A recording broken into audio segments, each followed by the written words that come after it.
नेपाल के सबसे अमीर नेता, जिनकी संपत्ति बॉलीवुड सितारों से भी ज्यादा है।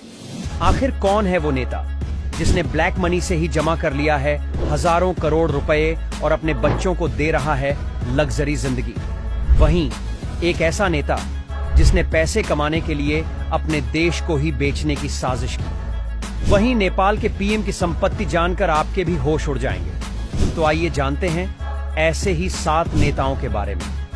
Number 7, KP Sharma Oli. नेपाल की राजनीति का सबसे ताकतवर चेहरा कहे जाने वाले केपी शर्मा ओली का लाइफस्टाइल हमेशा चर्चा में रहा है। जब वे प्रधानमंत्री थे तो उनकी पहचान सिर्फ पॉलिटिक्स तक सीमित नहीं थी, बल्कि उनके शाही अंदाज तक फैली हुई थी। वे हमेशा चार्टर्ड जेट से सफर करते थे और उनके चारों तरफ वीआईपी सिक्योरिटी टीम रहती थी। उनका आलीशान बंगला और विदेश यात्राएं अक्सर खबरों की हेडलाइन बनती थी। नंबर 6, मदन दास श्रेष्ठ।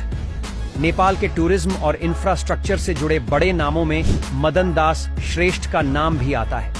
उन्होंने कई होटल, जमीन और रियल एस्टेट में करोड़ों का इन्वेस्टमेंट किया है। काठमांडू में उनका घर और BMW 7 सीरीज कार सबका ध्यान खींच लेती है। उन्हें जापान और यूरोप घूमना बेहद पसंद है।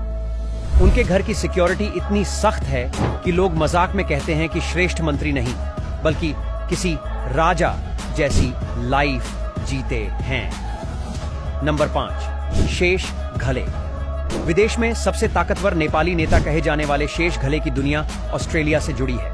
वहां उनकी यूनिवर्सिटी और कई बिजनेस हैं और उनकी कुल संपत्ति करीब 10,000 करोड़ रुपए आंकी जाती है। नेपाल लौटते ही उनके काफिले में बुलेट प्रूफ SUV की लाइन लग जाती है। उनके बच्चे ऑस्ट्रेलिया में पढ़ाई करते हैं और फरारी ऑफ पोर्श जैसी महंगी कारों का मजा लेते हैं। उनका परिवार पूरी तरह यूरोपियन लाइफस्टाइल एंजॉय करता है। नंबर 4, शेखर गोलछा।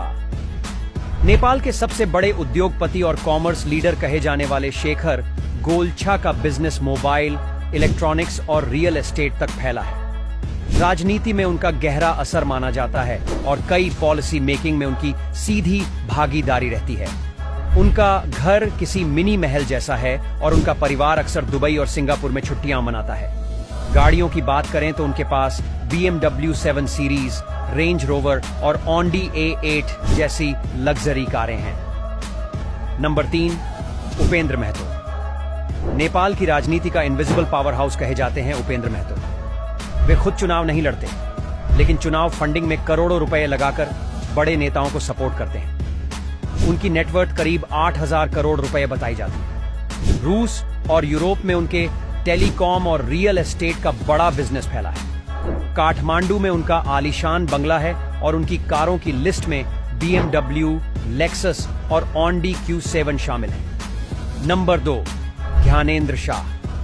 नेपाल के आखिरी राजा ज्ञानेंद्र शाह का लाइफस्टाइल आज भी किसी शाही परिवार से कम नहीं। भले ही वे अब सत्ता से दूर हैं, लेकिन राजनीति में उनकी पकड़ मजबूत बनी हुई है और बिजनेस में भी उनका बड़ा इन्वेस्टमेंट है। काठमांडू का नरीन हिटी पैलेस आज भी उनकी पहचान है। उनकी गाड़ियों में बुलेट प्रूफ लैंड क्रूजर और लेक्सस शामिल है। वे अक्सर यूरोप और अमेरिका में वक्त बिताते हैं और उनका परिवार पूरी तरह हाई प्रोफाइल लाइफ एंजॉय करता है। नंबर 1, विनोद चौधरी। नेपाल के सबसे अमीर और ग्लोबल पहचान बनाने वाले विनोद चौधरी की गिनती आज बड़े बिजनेसमैन में होती है। उनकी कुल संपत्ति करीब 14,000 करोड़ रुपए है और वे नेपाल के इकलौते फोर्ब्स अरबपति हैं। उनकी पहचान YY नूडल्स से शुरू हुई, लेकिन बिजनेस ताज होटल, मैरियट और जेटविंग जैसे बड़े ब्रांड्स तक फैला है। 12 देशों में उनके 155 होटल और रिसोर्ट्स हैं।